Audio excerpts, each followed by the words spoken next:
at gustong destination. Tapos sumakabilang buhay ka na. Ibig sabihin, wala nangyari sa buhay mo. Ibig sabihin, failure ka. So, dahil totoo yun, na mas marami tayong ginugugol na panahon at oras sa paglalakbay patungo doon sa ating planong destination, dapat yung paglalakbay mismo natin, ma-enjoy natin. Kasi mas marami yun kaysa doon sa actual moment of arriving at your destination. Ano man yung destination na yun, maybe a professional goal, a spiritual goal, whatever. So, enjoy the travel itself. Enjoy the day, the moment. Huwag lang nakahold ang lahat, inaabangan mo lang yung darating ka sa iyong destination. Halimbawa, ay kay OFW, may contract ka abroad na 2 years, 4 years, whatever.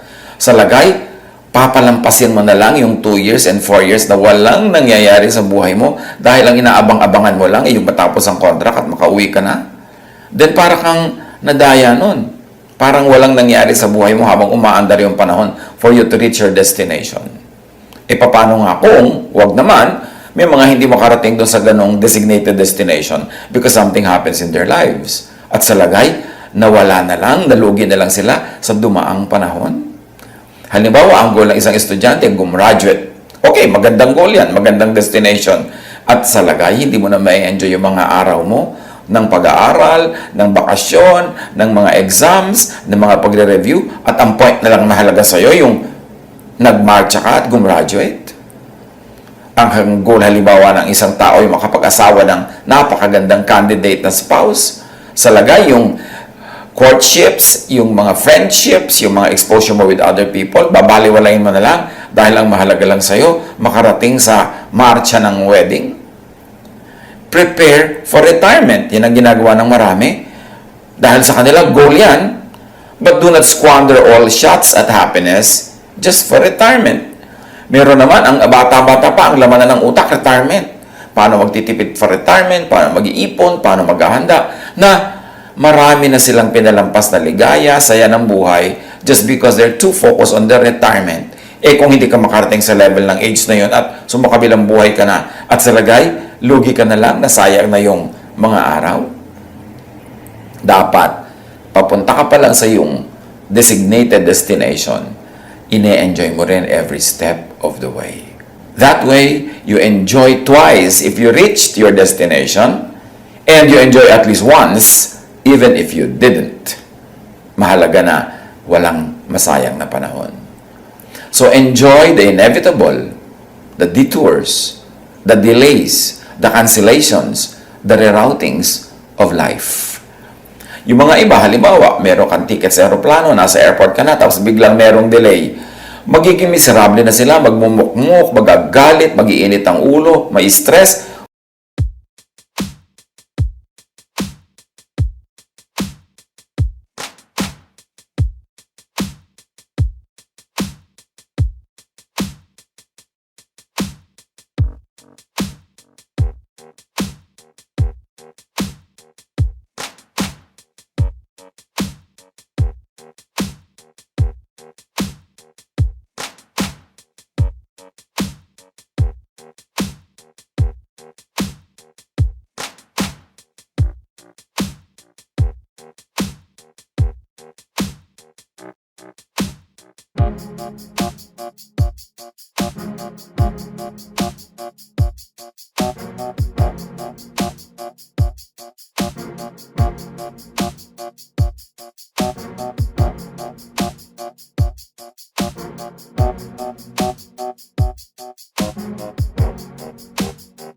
O yung iba naman, naghahanap dyan ng hilot, masahista sa airport at magpapahilot, o kaya magbabasa, o kakain, makikipagkwentuhan, or they will catch up with whatever work they have to do.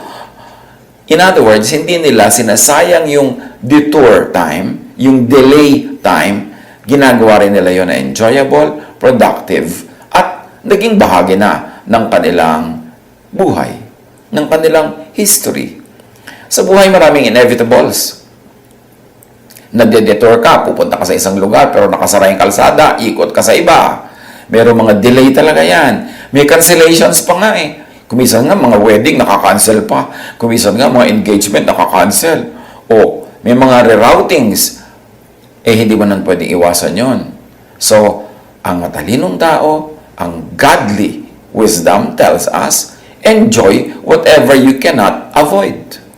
Acts 28, 7-10, John, Paul was shipwrecked and was detoured to the island of Malta. Tapos, sa kwento na yan, ang pinuno sa pulong iyon ay isang nagngangalang Publio. Remember, nakasakay si Paul sa barko, nawasak ang barko na ito sa bagyo at sila ay nasalta dito sa pulo. So, grabing detour yan, grabing delay, grabing abala para marating niya yung goal niya na pupuntahan na port. Pero, siya ay napadpad dito. Anong ginawa niya? So, sabi, ang pinuno sa pulong yon ay isang nagngangalang Publio at malapit sa lugar na yon ang kanyang lupain. Malugod niya kaming pinatuloy sa loob ng 3 araw. Ang ama ni Publio ay nagkataong nakaratay noon dahil sa lagnat at disenterya. Kaya't ito'y dinalaw ni Pablo. Pagkatapos manalangin, ipinatong ni Pablo ang kanyang kamay sa may sakit at iyo'y gumaling. Dahil sa nangyaring ito, nagdatingan ang mga tagaroong may karamdaman at sila'y pinagaling din ni Pablo. Binigyan nila kami ng maraming regalo at nang paalis na kami ay binigyan pa nila kami ng lahat ng kailangan sa paglalakbay.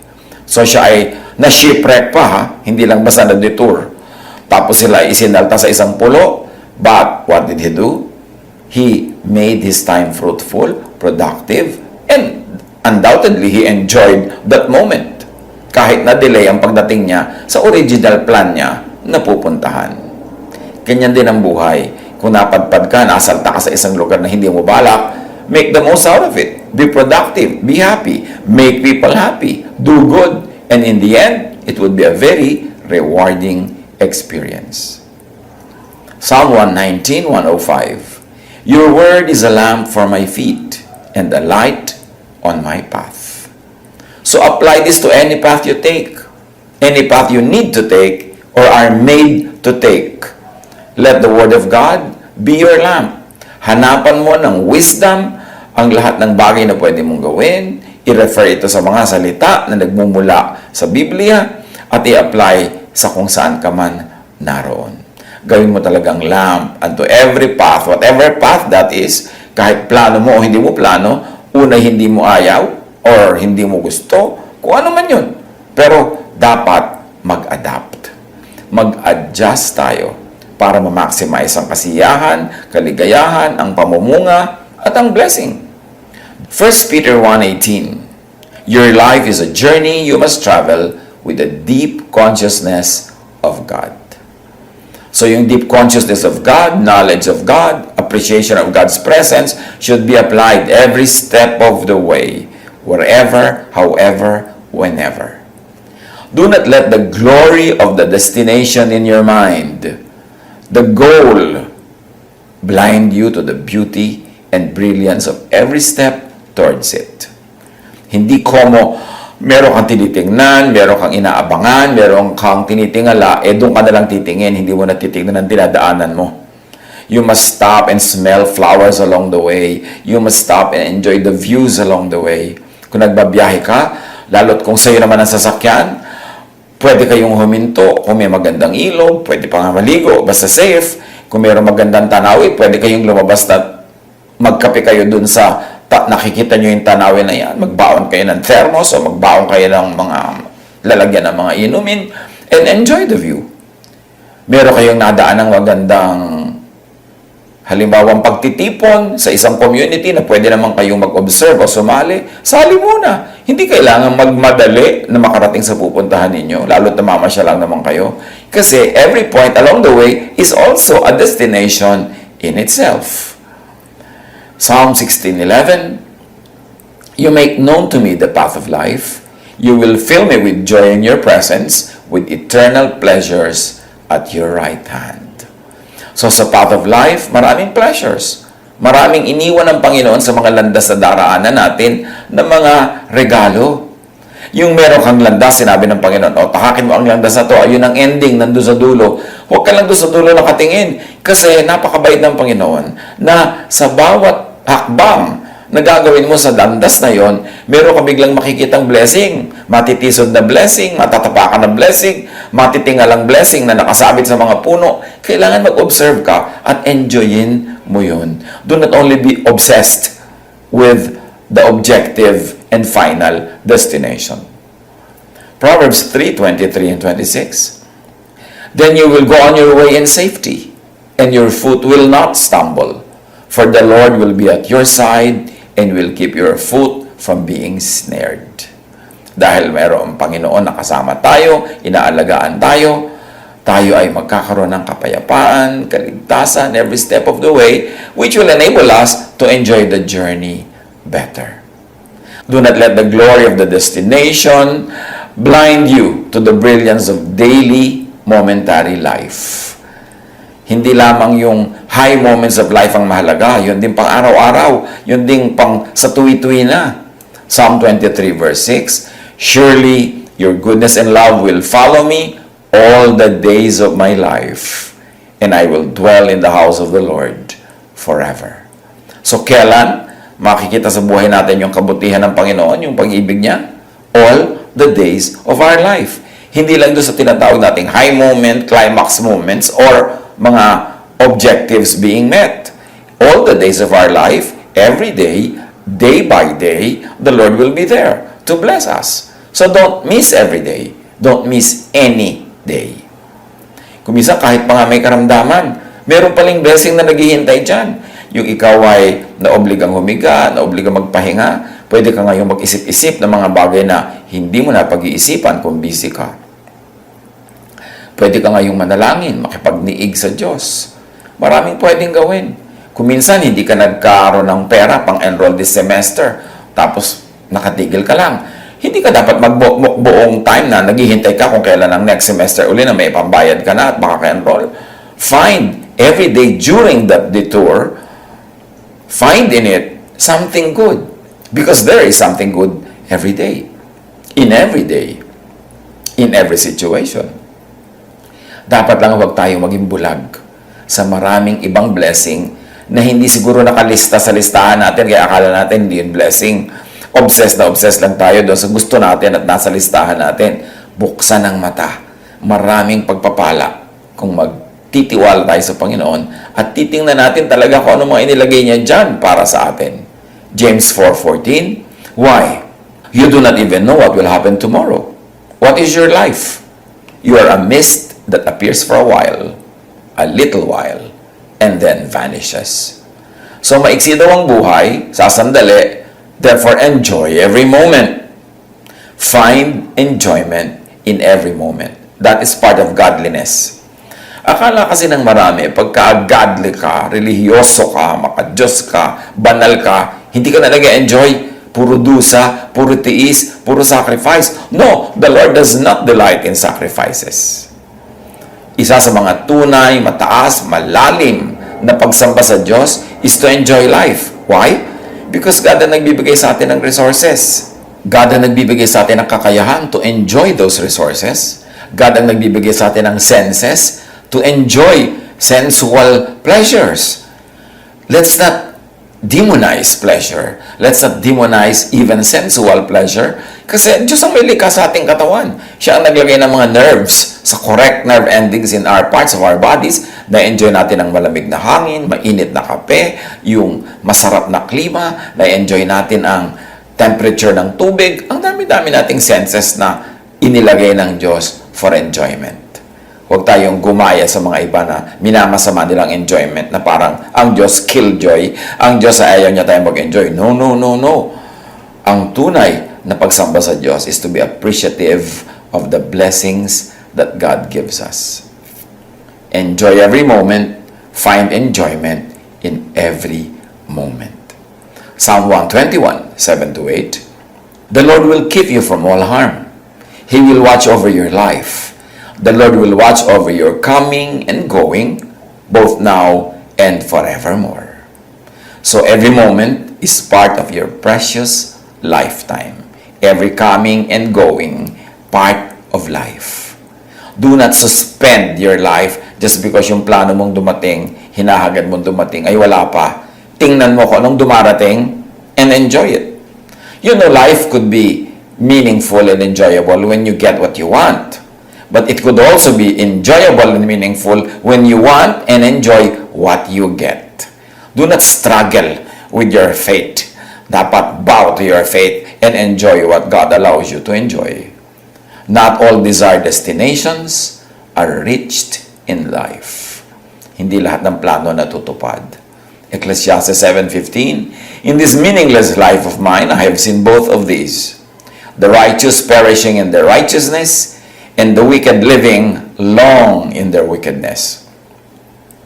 Ito ba yung katumbas ng Ecclesiastes 7:15? The righteous perishing in their righteousness? Could the righteousness here mean based on religious and moral law? But unrighteousness or wickedness based on natural law? And the wicked living long in their wickedness, could it mean wickedness is based on religious and moral law, but righteousness is based on natural law? What are we saying? Hindi lahat ng sinasabi dyan that the righteous will flourish, na ang ibig sabihin ng righteousness ay yung religious righteousness. Why? Because God is author of natural law. Therefore, to be godly, you have to obey natural law. And when you obey natural law, you are doing a righteous thing. Kahit na yung ginagawa mo na yun is not religious or not religious enough sa tingin ng iba. Halimbawa, may mga nagtataka, bakit naman yung mga ibang negosyante? Hindi naman sila kasing godly ko, hindi sila kasing religious ko. Pero ba't mas maasenso pa sila sa buhay ko? Sa aming negosyo, mas yumayaman sila, mas mabili, mas maganda ang negosyo. Eh, di ba, the righteous will flourish? And in terms of negosyo, righteousness is not only religious righteousness. It is doing what is practical, doing what the natural law of God requires. Halimbawa, nagpo-promote ka, nagpa-product development ka, maganda ang iyong service, maganda ang iyong pakitungo sa mga client mo, yun ang righteousness para sa mga negosyante. And the righteous in that way will flourish.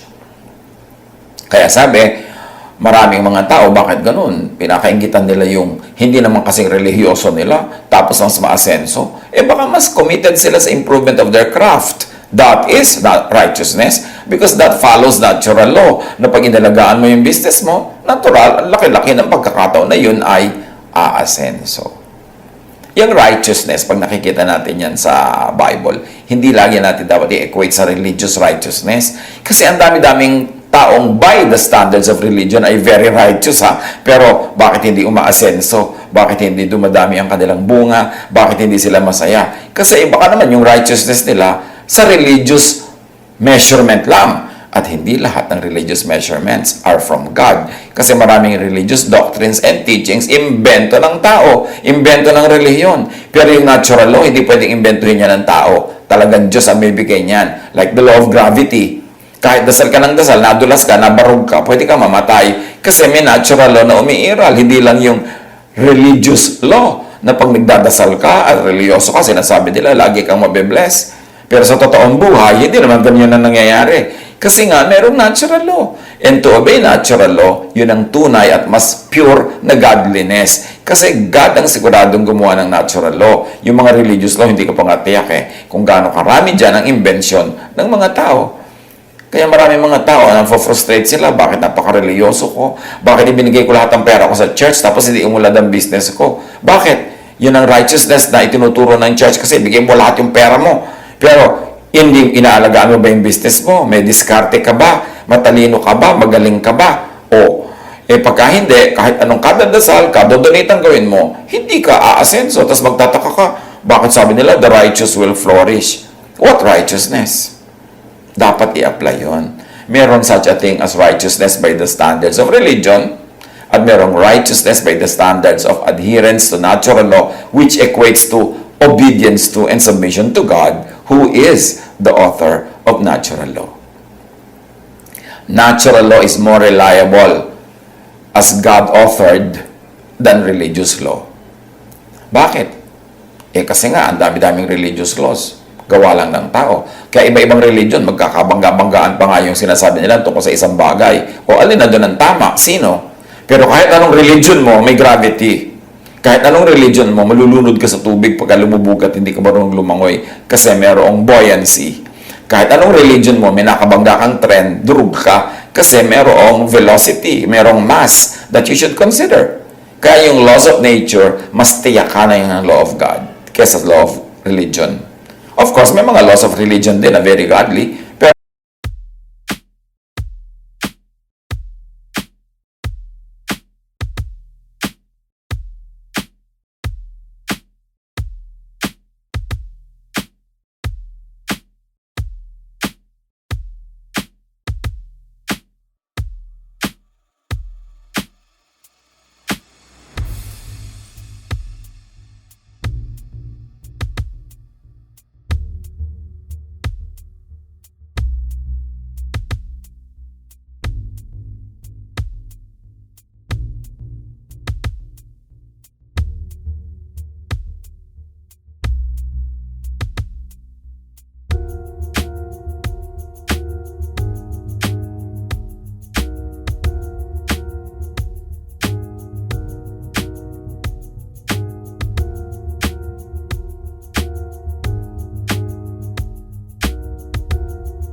pag kumukontra na yan sa natural law, mag-isip-isip ka na.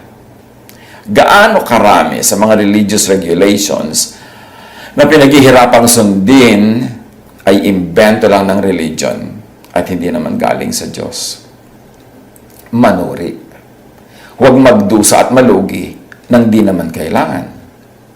Mark 7:6-8. Jesus replied, Isaiah was right when he prophesied about you, hypocrites. As it is written, these people honor me with their lips, but their hearts are far from me. They worship me in vain. Their teachings are merely human rules. You let go of the commands of God and are holding on to human traditions. So you see, Jesus himself saying, maraming katuruan ng relihiyon na imbento ng tao. Kaya nga sinasabi natin, kailangan kung gusto mo maging righteous, i-observe mo ang laws of nature.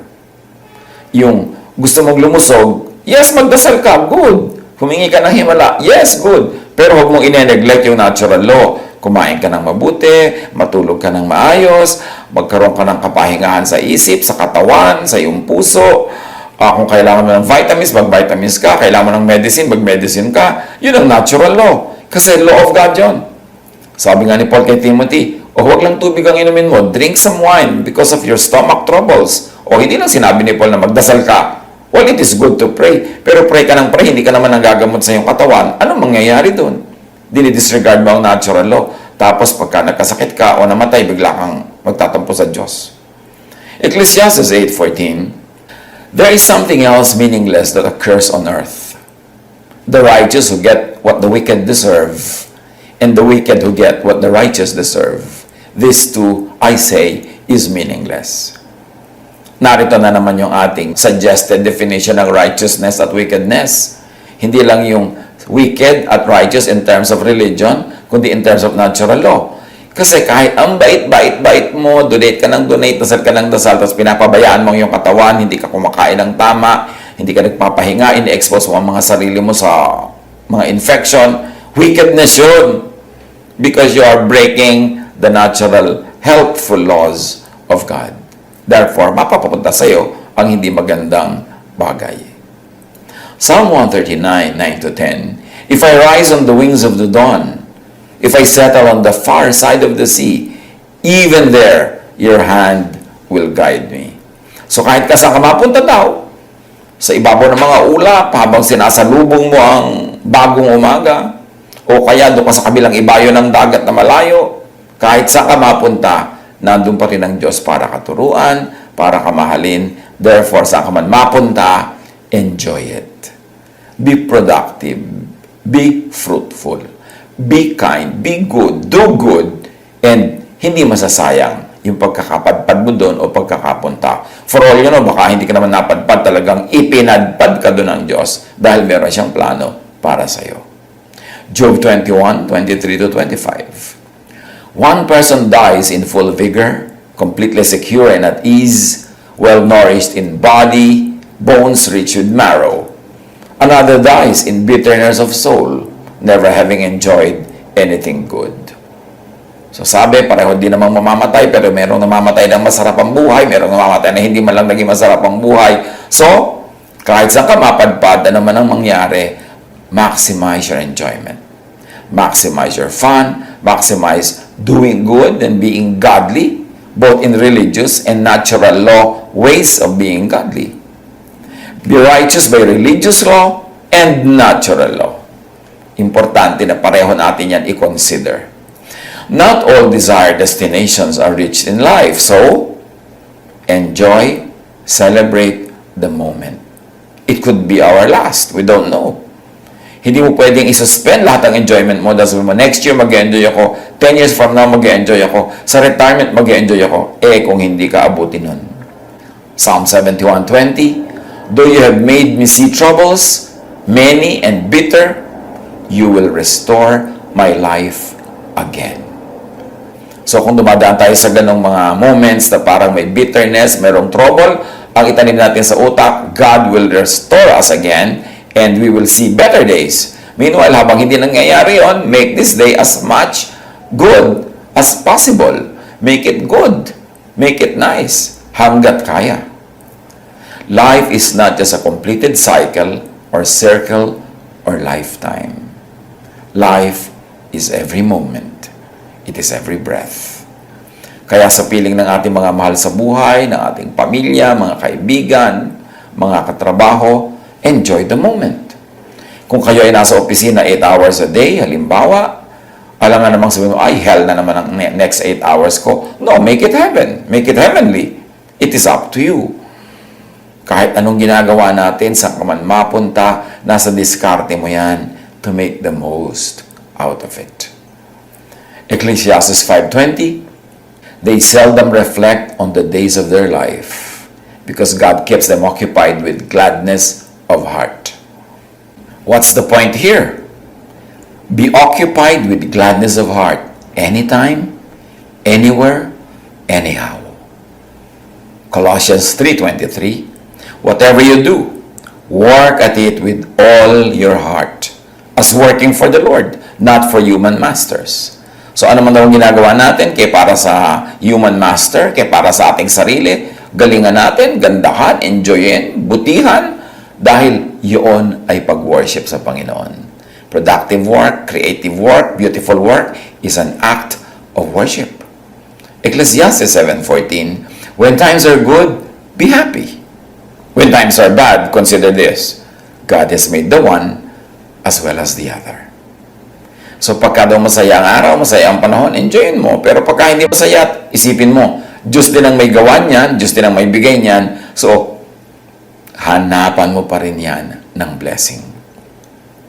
It's not the years in your life, but the life in your years that matter. Hindi kung gaano karaming taon ang iyong buhay, kundi kung gaano karami ang halaga at ganda ng buhay sa bawat taon, buwan, linggo, araw, oras. More than the destination, it's really the travel that counts. Mahalaga yung destination, pero hindi lahat ng destination na plano nararating. So habang nagpupunta ka towards your destination, don't fail to enjoy your life, to do good, to make people enjoy their lives because of your help, and to worship God by being creative, by being productive, and helpful. Treat every day, every moment as an end, as a destination in itself, because it could be. Pwede naman talaga yun na yung end, yun na yung destination, yun na ang wakas. So, pagandahin. Ecclesiastes 6:12, for who knows what is good for a person in life during the few and meaningless days they pass through like a shadow. Who can tell them what will happen under the sun after they are gone? Wala. Ang sagot doon, wala. At dahil hindi mo alam kung saan ka pupunta, hindi mo alam kung saan ka ipapadpad ng buhay, saan ka makakarating, so enjoy this moment, enjoy the here and now. Matthew 6:34, so don't be anxious about tomorrow. God will take care of your tomorrow too. Live one day at a time. So live day by day, hindi week by week, month by month, or year by year. Every day is a gift of God. Do not waste it. Treat every day, every moment with respect and awe. Parang dapat, wow, another day. Thank you, God. Nabuhay na naman ako. Nagising ako. There's another day. Wow, thank you, Lord. Another Monday. Hindi, ay, Monday na naman. Rainy days and Mondays always get me down. Dapat natutuwa ka. Wow, umuulan. Wow, maaraw. Wow, umuulan at araw sabay. Wow, gabi na. Wow, umaga na. Wow, tanghali na. Yung mga moment na yon, walang sayang dapat kasi Diyos ang may bigay ng lahat. Igalang ang bawat araw. Igalang ang bawat oras sa pamamagitan ng pagsiselebrate ng paggawa ng mabuti at hindi pagrereklamo. Psalm 34, 12-14, whoever of you loves life and desires to see many good days, keep your tongue from evil and your lips from telling lies. Turn from evil and do good. Seek peace and pursue it. That's one great way to respect a day or an hour or a moment. Huwag magsinungaling. Huwag gumawa ng away, makipagkasundo, para high quality ang moment, hindi low. Biruin mo, may kasama ka, may kasabay ka, tapos magkaaway kayo, di low quality. Samantalang pwedeng gawing high quality by being friendly, by being nice, by being truthful, and not lying to people.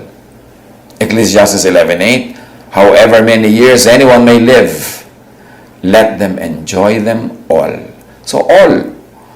Hindi kung ikaw halimbawa ay nasa barko dahil marino ka, hindi ka na mag-e-enjoy ng 10 buwan. Na ang enjoyment mo na lang ipag bumaba kayo ng barko ko minsan, o kaya ipagka nakarating ka na uli at umuwi sa iyong sariling pamilya. Paano naman yung 10 months na nasa laot ka? E di, parang zero, parang nasayang kung hindi ka iimbento ng kaligayahan, hindi ka gagawa ng mga bagay na sulit at productive. Pwede ka na mag-aral online. Pwede ka namang magbasa kung magdadala ka ng mga basahin. Pwede kayong gumawa ng mga kung ano-anong klase ninyo, mga seminar dyan, na yung mga marurunong magtuturo. Kasi hindi naman como ikaw ay marino, ibig sabihin, yun lang ang alam mo. Usually, marami ka pang ibang alam sa buhay. So, magturuan kayo among yourselves para pagbaba nyo ng barko, either sa bakasyon or for good, may iba pa kayong skills. Pwede mong i-develop ang iyong katawan, ang iyong physique, mag-exercise ka dyan. Gusto mo, lumangoy ka kasabay ng barko, kaya alam, huwag kang papaiwan dahil mahirap maiwan sa gitna ng laot. Pero imposible na mawala ka na magagawa kung determined ka to make the most out of it. Pwede ka mag-aral ng foreign language by internet. Pwede ka mag-aral ng skills.